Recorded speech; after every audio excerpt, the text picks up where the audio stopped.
नमस्कार, मैं हूं मयूरी श्रीवास्तव। आप देख रहे हैं भारत समाचार। रुक करते हैं खबरों की ओर। खबर लखनऊ से है, जहां ओम प्रकाश राजभर ब्रजेश पाठक के आवास पहुंचे हैं। डिप्टी सीएम ब्रजेश पाठक से मुलाकात करने पहुंचे हैं। मंत्रिमंडल विस्तार के खबर के बीच ये मुलाकात बेहद ही अहम मानी जा रही है। तो ये बड़ी खबर सामने आ रही है, जहां डिप्टी सीएम ब्रजेश पाठक से मुलाकात करने ओपी राजभर पहुंचे हुए हैं। तो मंत्रिमंडल विस्तार के खबर के बीच ये मुलाकात बेहद ही अहम मानी जा रही है। ओम प्रकाश राजभर ब्रजेश पाठक के आवास पर पहुंचे हैं। लखनऊ से ये खबर सामने आ रही है। यहाँ मंत्रिमंडल विस्तार की खबर के बीच ये मुलाकात अहम मानी जा रही है। ओम प्रकाश राजभर ब्रजेश पाठक के आवास पर पहुंचे हुए हैं। लखनऊ से ये खबर है, जहां डिप्टी सीएम ब्रजेश पाठक से मुलाकात करने पहुंचे हैं। तो मंत्रिमंडल विस्तार की खबर के बीच ये मुलाकात बेहद ही अहम मानी जा रही है, जहां ओम प्रकाश राजभर ब्रजेश पाठक के आवास पर पहुंचे हुए हैं। तो डिप्टी सीएम ब्रजेश पाठक से मुलाकात करने पहुंचे हैं। ओम प्रकाश राजभर ब्रजेश पाठक के आवास पर मुलाकात करने के लिए पहुंचे हैं।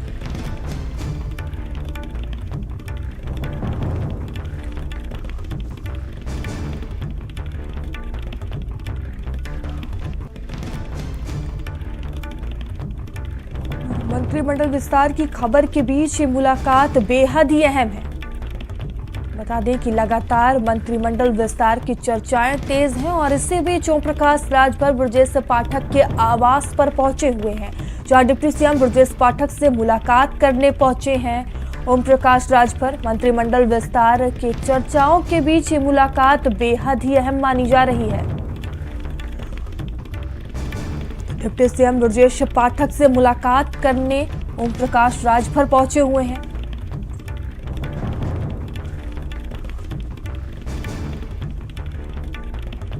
यहाँ ओम प्रकाश राजभर डिप्टी सीएम के आवास पर पहुंचे हुए हैं। ये बड़ी खबर सामने आ रही है। मंत्रिमंडल विस्तार की खबर के बीच ये मुलाकात बेहद ही अहम है।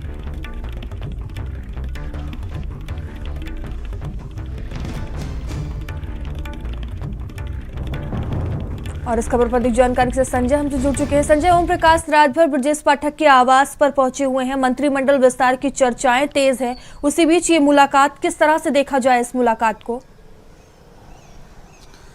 बिल्कुल, जिस तरीके से राजनीतिक गलियारों में चर्चाएं तेज हैं कि मंत्रिमंडल विस्तार विधानसभा सत्र के बाद होगा और 30 नवंबर को अमित शाह से ओम प्रकाश राजभर की मुलाकात दिल्ली में होगी। क्योंकि 5 राज्यों के चुनाव को लेकर के थोड़ी सी देरी हो रही थी, तो ऐसे में अब ये मुलाकात के पहले, क्योंकि ब्रजेश पाठक जो सरकार में डिप्टी सीएम है, उनकी अहम भूमिका थी ओम प्रकाश राजभर को एनडीए गठबंधन में शामिल कराने में, और उनकी भूमिका के तहत ये कहा जा सकता है कि आज जिस तरीके से ओम प्रकाश राजभर उनसे मुलाकात करने पहुंचे हैं, वो अपने आप में अहम मुलाकात मानी जा रही है। क्योंकि मंत्रिमंडल विस्तार की चर्चाओं के बीच में ये मुलाकात खासी बड़ी और अहम, हालांकि कुछ मिनटों की ही मुलाकात हुई और ओम प्रकाश राजभर ने कहा कि वो निजी तौर पर मुलाकात करने गए थे, लेकिन राजनीतिक तौर पर अगर इसे देखा जाए तो मुलाकात के तौर पर भले ओम प्रकाश राजभर इसे स्वीकार न कर रहे हो कि वो राजनीतिक मुलाकात और मंत्रिमंडल विस्तार की चर्चाओं को लेकर के मुलाकात हुई है, उसे निजी मुलाकात बता रहे हो, लेकिन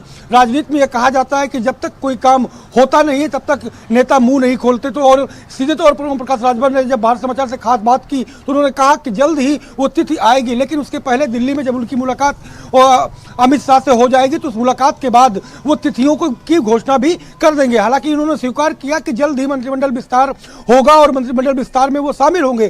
तो इन बातों के दौर के बीच में ये मुलाकात डिप्टी सीएम ब्रजेश पाठक से ओम प्रकाश राजभर की अपने आप में खास और अहम मानी जा रही है। संजय, मंत्रिमंडल विस्तार की खबर के बीच ये मुलाकात बेहद ही अहम है, तो क्या आप बता रहे हैं कि कुछ ही मिनटों की ये मुलाकात हुई, किन विषयों को लेकर चर्चा हुआ, मंथन किया गया, क्या उसकी कोई जानकारी है?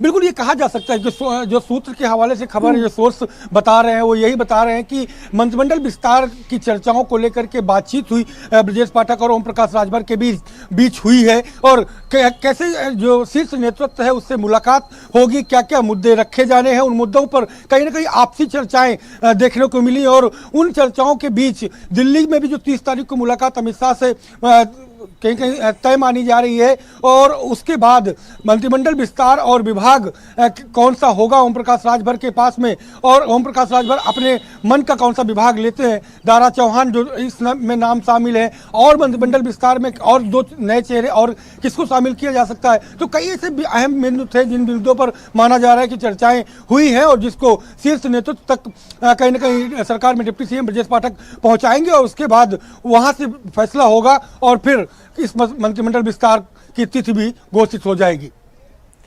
किन किन को क्या कुछ जगह मिल सकती है मंत्रिमंडल में, संजय?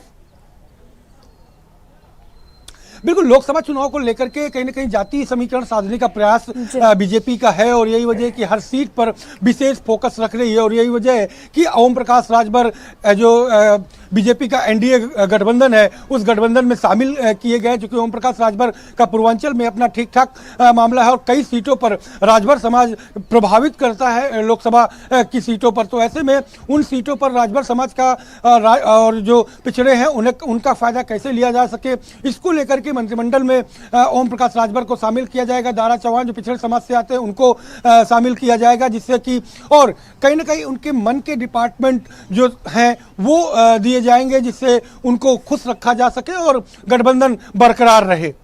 संजय, जिस तरह से भारतीय जनता पार्टी लगातार जातीय समीकरण को साधने का प्रयास करती है और एक बार फिर से चर्चाएं तेज है कि मंत्रिमंडल में जगह मिल सकती है ओपी राजभर को, तो आगामी चुनावों में कितना फायदा मिल सकता है भारतीय जनता पार्टी को?